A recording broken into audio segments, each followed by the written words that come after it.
Welcome, true crime lovers. This is Underage and Full of Rage. Welcome, everybody, to another episode of Underage and Full of Rage, the podcast where the convicted are minors and their crimes are anything but. I am your host, Becky, and with me, as always, is my co-host, Adam. Hello. So today we are in Interlachen, Florida. I want to say Interlachen so bad because that's how it's spelled, but that's not how it's apparently pronounced. It is located in Putnam County and is just east of Gainesville. So it's in the northeast part of the state, if that helps. Yes. Okay. So as of 2024, there were only basically just over 1,500 people there, 1,508. And it's a very rural area. And when searching for things to do here, a lot of the websites spoke about the Interlocking Museum being like basically a must-see, as it showcases the town's history as well as its local culture. With it being 100% rural, it isn't shocking that a lot of the attractions and activities are outdoor related. So, for instance, there are several scenic parks and lakes you can go to where bass fishing is big. And if you have kids, there are plenty of playgrounds for them to run around on, in addition to just essentially open space in general for people to just like chill. A lot of things said picnic, and I have a question. Have you ever actually seen anyone picnicking in real life? Like with a blanket and shit and a basket and all that? Yeah, like I've full never on seen picnic. that. I've never fucking seen that ever. Me neither. Ever. And I would like to know when or where or if this was a thing back in the I don't day. think it actually happens. Like it's just a movie thing, right? I think it was like a century old fucking tradition that people claim still exists but doesn't. But doesn't. Okay. I would There's love gonna to be know. some prick out there. Look, I actually go on picnics every weekend. Well, I was going to say, like, if anyone out there does actually picnic, I would like to know because I've never physically And where do you seen get a it. picnic basket? At the Obviously, store. like Amazon, but like, Yeah. you know what I'm saying? Like, what do you where- mean? no, like I mean, like prior to that though, like, where the fuck were you going to buy a picnic basket? Don't they sell them at stores? I've never seen a picnic basket. I feel like that's definitely like a home goods or like a Pier 1 when it was kicking. Okay. Like a seasonal item. I could see that being a seasonal Seasonal item. item? Yeah, a seasonal item. I could definitely see that being a seasonal item. No. I don't buy it. I don't think Okay. they exist. So the verdict's still out on this one. We're going to agree to disagree. Anywho, moving forward, we got off track real quick. In the year 2000, Jerry Lee Alley Jr. is a 12-year-old boy with light brown hair, blue eyes, and glasses. Originally from Arcadia, Florida, Jerry, at the age of 2, ends up moving to Interlachen and moving in with his grandparents, who would go on to adopt their grandson. So Jerry's parents were divorced, with sources stating that his mom was never really a part of his life and that his dad ended up in jail, causing the shift in home life. But regardless, his grandparents are amazing, and they knew they had to do what was best for their grandson. So taking parental control of him wasn't really a question for them. Going forward, I pretty much for the most part still refer to them as grandparents, but if I happen to slip and say parents, I'm referring to the grandparents. Just a heads up. Okay. So at this time, Jerry is a sixth grader at C.H. Price Middle School in Interlachen. And for a young kid, he has quite a few things going on. I feel like he liked to keep busy because not only did he play the flute in the school's band, he was also on the soccer team and was a part of the Pokemon Club there. Outside of school, he enjoyed being a Cub Scout, having 3 years under his belt. So I don't know. I feel like he's a productive little guy. Sounds like it. Right? I feel like, no, I guess I had stuff going on, but I don't know. I feel like he just always had stuff going on. So another kid who attended C.H. Price Middle School was 15-year-old John Silva. John at this time is in 8th grade and was described as being a quiet kid who was more book smart than street smart. He kept to himself and spent a lot of his time alone in his room. According to Jerry's grandpa, John's home life was not ideal and was probably hard on the young kid. There was talk about him and his family being on the lower end of the socioeconomic spectrum, which is hard enough on a kid. So mix that with his older brother recently being incarcerated, as well as his grandma apparently living in the family's home because her health was severely declining. And I'm sure there's probably other shit going on that wasn't even mentioned. So I think it's fair to say that John probably struggled a bit as a kid. Yeah, it sounds like it probably wasn't super easy. It's that, like, it's not even so much instability. It's just even when it's just a little chaotic for a child. Yeah, it's not smooth. Yeah, it's a little hard. So Jerry and John rode the bus to school together, which may be how they met because once at school, I couldn't really see eighth graders and sixth graders crossing paths too much. I don't know. I get it. I don't know. Well, because I went to middle school that was 6, 7, and 8. that's what I'm saying. So, because I only went, my middle school was seventh and eighth. So, did you cross paths with the sixth graders? Yeah, because it was like high school, but it was middle school. Oh, so you like saw each other in the hallways and stuff. Yeah, I'm pretty sure. Oh, yeah. See, because I feel like I don't even really remember. Yeah, it was just a giant school. That's all it was. Oh, yeah. See, I feel like when I was even in middle school, I don't know. I don't really remember like passing by seventh graders. I feel like the eighth graders were kept, the classes were kept separate. I could be really wrong on that though. Yeah, but you had like periods and shit, right? Yeah, I don't remember So you seeing. guys didn't like would the bell go off and it was like that's the 7th grade bell, not the 8th. You know what I Oh, mean? yeah. I don't know. Now that I'm thinking, I don't really. I guess I did pass them. I don't know. Oh, okay. Well, I also might be confusing it because ours was also attached to an elementary school, but we didn't go to the elementary school side. So, like, there was at Oh, one so you're point a probably thinking hallway. about that side. Yeah, because there Yeah, was at one point there was a hallway you went down and it led to the gym, and then you made a left and it continued on to like middle school classes, and then if you went right, that led to the elementary school. So you just didn't go right. So we never physically crossed paths with like sixth graders and younger. So maybe that's what I'm thinking of. sounds like it. Okay. So I take all that back. Maybe they did cross paths a lot. But anywho, so the two boys did live relatively near each other in the rural sense. So even if, John was like up the road, it's still a little bit of a trek to get to him because obviously rural, your neighbor's not right next door to Yeah, you. it's not. Hey Bob. Yeah, Joe. Yeah, like Yeah, over the fence. Yeah. So since it is still a small town, it is spread out. So usually everyone is familiar with everyone for the most part. So this also probably contributed to Jerry and John developing a friendship. And, despite their age difference, the two would hang out after school often. Jerry didn't have too many friends, and often he was that kid that was picked on. He was more of the sensitive and softer nature type. So I feel like kids are such dicks, so this is clearly making him a target. yeah. Kids are pretty terrible usually. They're god awful. So during these times, however, it would be John coming to Jerry's defense and sticking up for him when he wasn't able to do it, for himself. So in a way, John did protect Jerry and looked out for him often, which so That's nice. they were pretty good friends. Now, Interlaken in the 2000s, specifically where Jerry and John lived, was a heavily forested and undeveloped area with unpaved roads. This rural area was not known for its crime and even less known for violent crimes. So when the police received a missing persons report for 12-year-old Jerry on the night of Friday, May 26th, the police wasted no time springing into action. Jerry's grandpa said Jerry came home from school and asked if he could go ride his bike, and his grandpa agreed, but told him to not stay out too long as the family had plans for that weekend because it was Memorial Day weekend. So they were all getting up early like the next day to go somewhere. So he was like, you got to get home. Jerry agreed, and, he just hopped on his bike and rode off, which I am sure is something that kid has done thousands of times before, nothing to suspect there. However, on this day, Jerry failed to return home, and as the clock approached 6 p.m., his grandparents knew something was wrong. Jerry's grandpa starts going around town looking for Jerry himself, one of which includes the home of Jerry's good friend John Silva, but he wasn't there. As time passed and still no sign of Jerry, his grandparents snapped themselves out of denial and finally called the sheriff's department a little before 10 p.m. Resources such as helicopters, tracking dogs, and volunteers spent the weekend searching for the little boy, and by that Sunday, the FBI was called in to help because local police were becoming increasingly concerned with the probability that Jerry may have been abducted.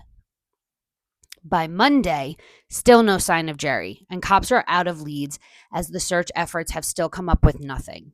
Meanwhile, neighbors take notice of a suspicious car that seems to be randomly parked and abandoned, so they call it in, and 2 volunteer firefighters go to check it out. When they get to the car, it appears to have been broken down with a note from the owner explaining this, so another dead end for the search until the 2 men are approached by a woman claiming to be a psychic. She proceeds to tell them she had a dream where she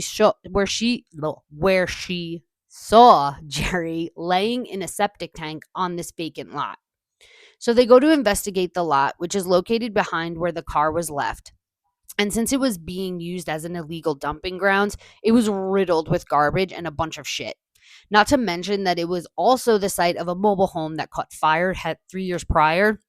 So there was still a mess left over from that scene as well. As they continued, they started to smell a foul odor, and then they see the homemade septic tank that had been partially hidden behind a pile of overgrown dirt and an old sofa. They approach as they get closer. They notice the tank. They approach, and as they get closer, they notice the tank is partially covered with a pallet, some plywood, and its original top. And at this point, I am sure the odor is probably permeating throughout the entire area. So one of the firefighters moves the pallet, allowing some light to shine through. And it is through this dim lighting that he can see the deceased body of 12-year-old Jerry Lee Alley Jr. The firefighter also notices that with Jerry is his bike, leading many residents to believe that this was just a horrible and unfortunate accident. However, there were other details that made it obvious to authorities this was no accident. Jerry was found down in that septic tank, partially clothed and hogtied. The autopsy revealed that Jerry had died by strangulation. Whoever did this to Jerry first wrapped an ace bandage around his neck, followed by an electrical cord, which then they used to strangle him to death. There was a note found in the tank titled, quote, "List to prepare Jerry," end quote, with the following: strip to underwear and wrap in towel, tie up hands, gag, and cover eyes. Considering his pants were pulled down, investigators had to ask the obvious question, was this a sexually motivated crime? But thank God nothing was found during his autopsy to indicate that there was any type of sexual element to the case, which if there was a tiny gleam of something good in this, it would probably be that. Yeah. Very tiny, yeah. but you can at least take solace in that. It's something. Yeah. Something on a tiny scale. Yeah. So, just to play it safe, though, with knowing that there was a decent amount of pedophiles in the area, police do their due diligence and are able to clear all of them from the suspect list. As the tips started coming in, there were multiple people reporting seeing Jerry over at John Silva's house before he went missing. Witnesses stated that they watched John leave his house after Jerry that day, which became the last known sighting of Jerry, making John the last person to be seen with him alive. Also, one witness stated that when John left his house, he was carrying a plastic bag with him. She was clear about not knowing the contents within the bag, but also stated that when he returned home, he was dirty, sweaty, and the plastic bag was nowhere in sight. When she inquired about where John had been, he tells her it's none of her business and immediately goes into his room where he remained. So, nothing suspicious there. No, nothing to see here, folks. So other witnesses came forward claiming that John was going around talking about how Jerry died. Again, not suspicious.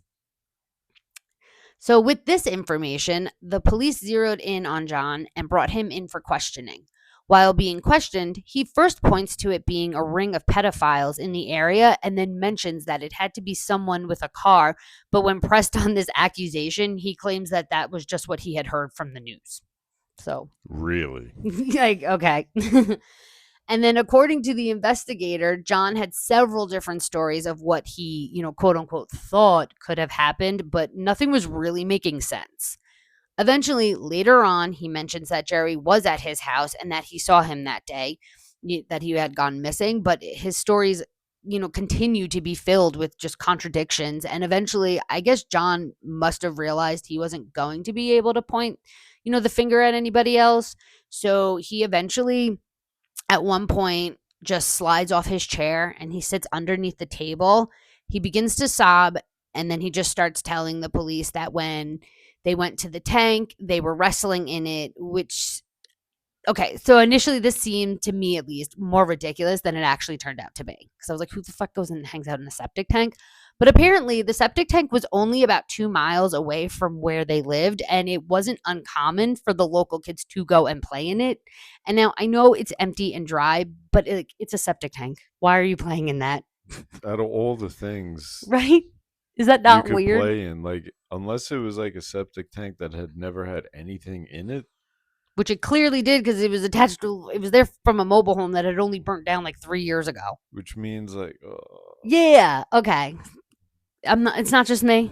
no, I think that's gross. All right, cool. So yeah, because when I first read that, I was like, wait, what? Like, like, what an awful story, kid. But then I started reading, and I was like, wait, no, like, people actually hung out in the septic tank. Okay. Where you So want to go tonight? Septic tank. so John continues to tell investigators that while they were wrestling, Jerry ended up hitting his head on something, and that at the top of Jerry's skull, the skin was broken.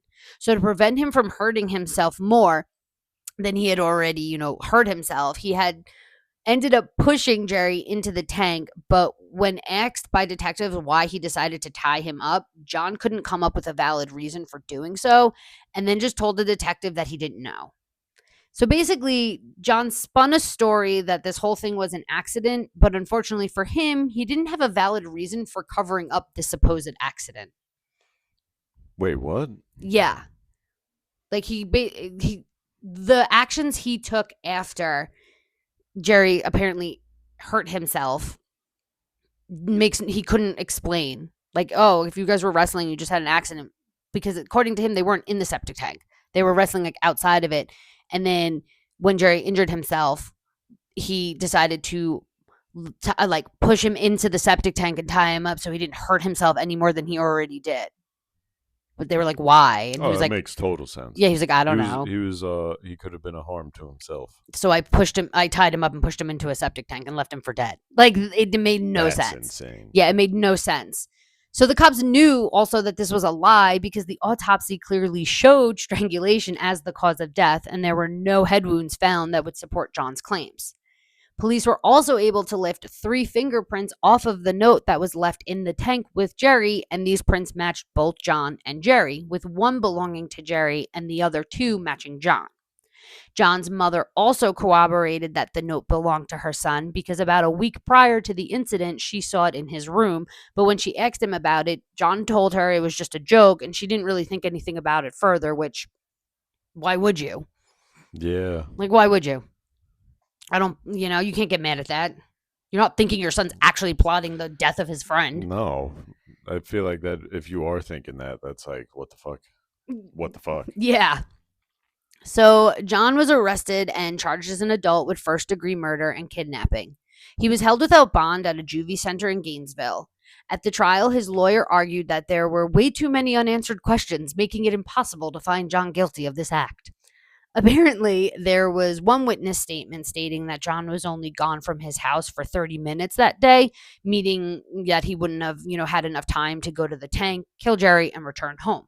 So the defense heavily pointed to this witness's statement, because they're always so accurate, in an attempt to sway the jury, in addition to proposing that that there was like the possibility of other suspects being involved. And honestly, considering the evidence, I personally don't really think this was strong defense at all. I don't know. Doesn't sound like it. Right? Okay. So the jury agreed after deliberating for less than 2 hours. They came back with so that defense was fucking useless. Yeah, exactly. I mean, 2 hours, that's 2 hours. I feel like you're just sitting back there like, yo, we can't just like turn around right away, right? Let's like, I was going to say, how long do you think it takes just to do the paperwork alone? hour 45. So yeah, it took them only 2 hours, and they came back with a guilty verdict, and John was sentenced to life without parole. At the time of his sentencing, he showed no emotion or reaction. However, when it came time to be let out of the court, there is a picture of them taking his fingerprints before leaving, and you can tell that this kid is clearly pretty much crying hysterically at this point, which made me think like maybe it all kind of started to like set in. Yeah. Like, I fucked up. I just, I got caught. big mistake. Yeah, because you know, whenever I feel like whenever they cry, it's not remorse for what they done; it's remorse that they got caught.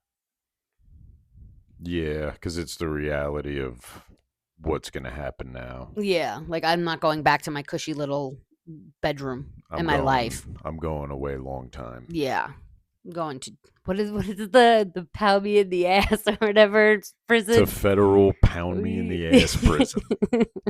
I'm not going to some country club resort.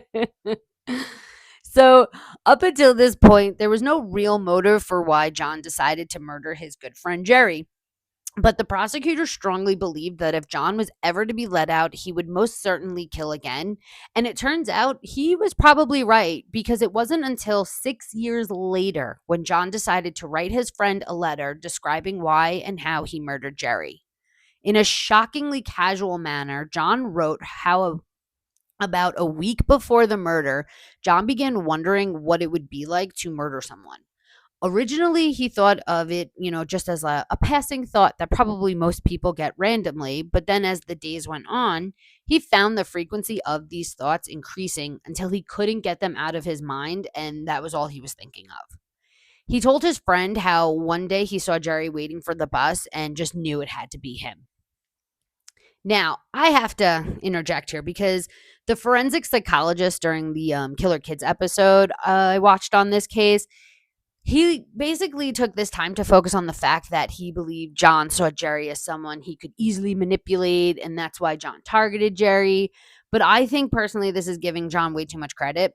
I think John chose Jerry because realistically, Jerry was probably John's only friend. So luring him with a bullshit ruse is obviously going to be much easier than attempting to do it to some kid who wouldn't give him the time of day normally. So, like, why would I go follow your ass? I don't even like you. Like, I don't talk to you. Yeah. So I feel like Jerry was just an easier target in the sense that Jerry trusted him. Not that he could be easily like, I feel like that's giving John too much credit. Yeah, it sounds more like this is the only person around that I actually hang with and like conversate with and are friends with, so it's like, yeah, like he's not some master manipulator or something like that. Yeah, it's somebody that he knows and he has a relationship with. It's not. Yeah, so it's just it was effortless. Exactly. Ding, ding, ding. Okay. So, again, I wouldn't say Jerry was targeted because he was seen as weak. I would say he was targeted because John knew Jerry trusted him and wouldn't suspect anything weird or nefarious. So, he decided he would lure Jerry to the remote site by telling him that he knew a girl that really wanted to meet him. And Jerry, being more of the shy kid who, people picked on, was excited and jumped at the opportunity. So that day, Jerry met up with John with the expectation of meeting this girl. But when he got there, John told Jerry that before the girl would meet him, there was a few requests she had. So John literally hands Jerry that exact note that was found with him in that septic tank. Remember the one with the list of things to prepare him, which explains why there were, the fingerprints matching to him on it. Yeah. So then Jerry reads it and then proceeds to let John blindfold him, gag him, and tie him up. Then, while Jerry is probably anxiously waiting for this mystery chick, John pulls out an extension cord, makes a slip knot noose, and starts strangling Jerry. That is horrible. I just can't even imagine what was going through his mind. Like, what was going through Jerry's mind? Could you imagine? Like, just absolutely heartbreaking. So John said he just kept strangling Jerry and only stopped because Jerry stopped moving. He then goes on to write that in his next letter, he will describe what the following days after the murder was like and that he's happy to answer any questions she may have. This part of his letter, at least to me, just screams that he has been dying to talk about what he did, not because he's sorry, but because he's excited and proud of what he did. That's what it sounds like. Like, disgusting. Yeah. So that's why I think the prosecutor was right. Yeah, I think he would have easily killed again if he got away with it. Definitely. Like, you get a little too much excitement from this. You're a vile human being. So finally, after 6 years, Jerry's loved ones finally have an answer. Obviously, the details suck, but at least they can stop wrapping their brains with images of what may or may not have gone down that day in that septic tank. The only thing I would be concerned about is, now you have the actual images of what happened to him on a constant repeat, and I feel like that would be in my mind, which is probably also torturous. So it's like there's no anything. It's just awful Yeah. all around. Just yeah. Terrible. Just absolutely horrible. So, of course, at the time of John's sentencing, it was before 2012. So, questions of him being resentenced arose after the Supreme Court ruling went into effect. And many, especially Jerry's brother, were worried that not only would John be resentenced, but that he could be let out depending on the ruling. As far as I know, he is still in prison and is still serving a life sentence. And since I can't find anything on it, it looks like he may have never even gone through a resentencing.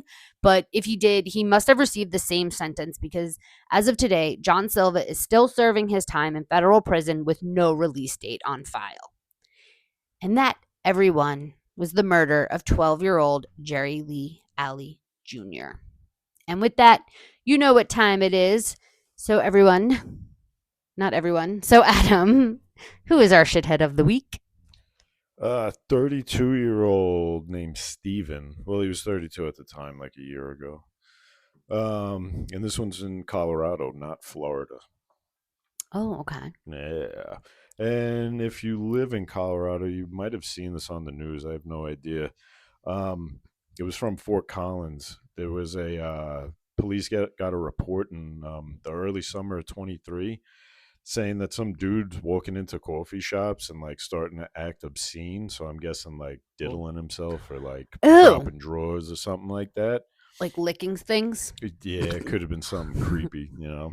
He's walking into coffee shops. Yeah. But he was clothed. Yeah. Okay, just making obscene gestures or something like that. Yeah, and that's in the early summer of 23. Okay. But in December of 23 through February of 24, he was working at a supermarket. Ew. What was he doing? He was shooting loads on stuff that was not commercially sealed. No. Yes. No. Like shooting loads on like grapes and stuff? It just said stuff that wasn't commercially sealed. So I'm guessing anything that may have been packed in that store at that time. Oh, so if they do like the fresh cut in store and stuff like that, or meat, any of that type of shit, and fish. I didn't see specifics. I also didn't. I would think produce too. Specifics. Oh, you're nasty. So this fucking guy, the cops end up looking, searching his house and shit, and they found what they called digital evidence, and then he was charged with additional crimes when that stuff was found.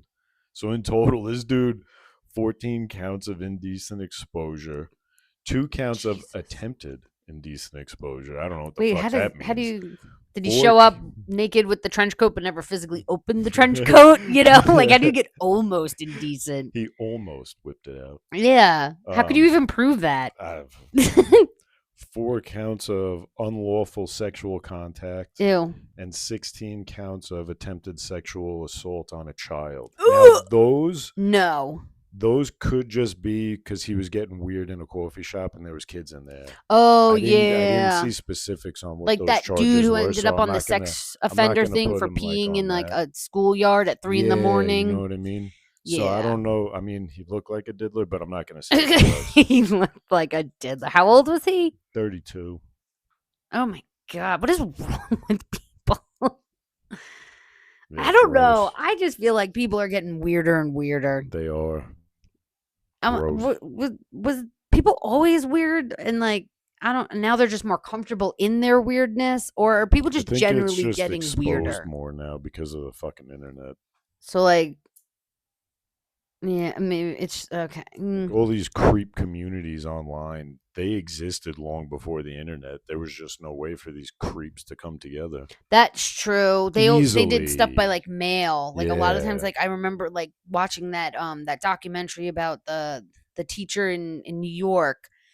The whatever, I can't remember, Katzenberg or whatever. I can't remember it, but Friedbergs, something like that. And he like you would have to get like your kitty born or whatever in the mail.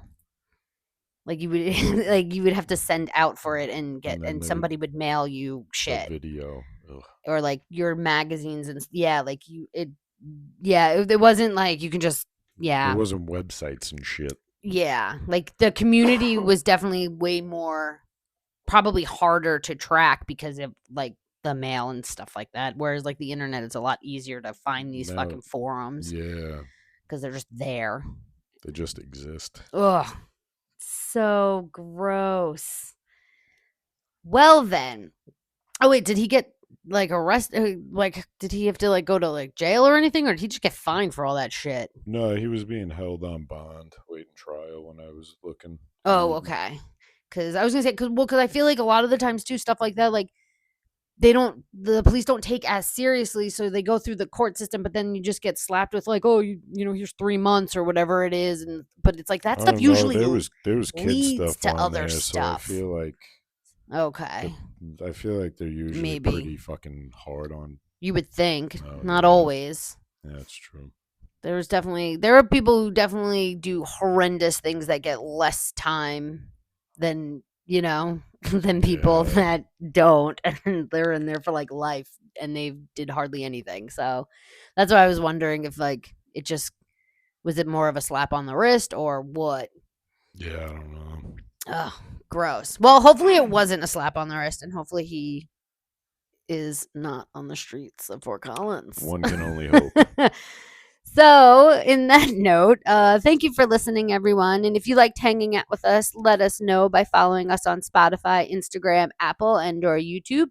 If there is a case you would like us to cover, hit us up at uafrpod@gmail.com. But for now, we will be back next week. And yeah, until then, don't be a douche.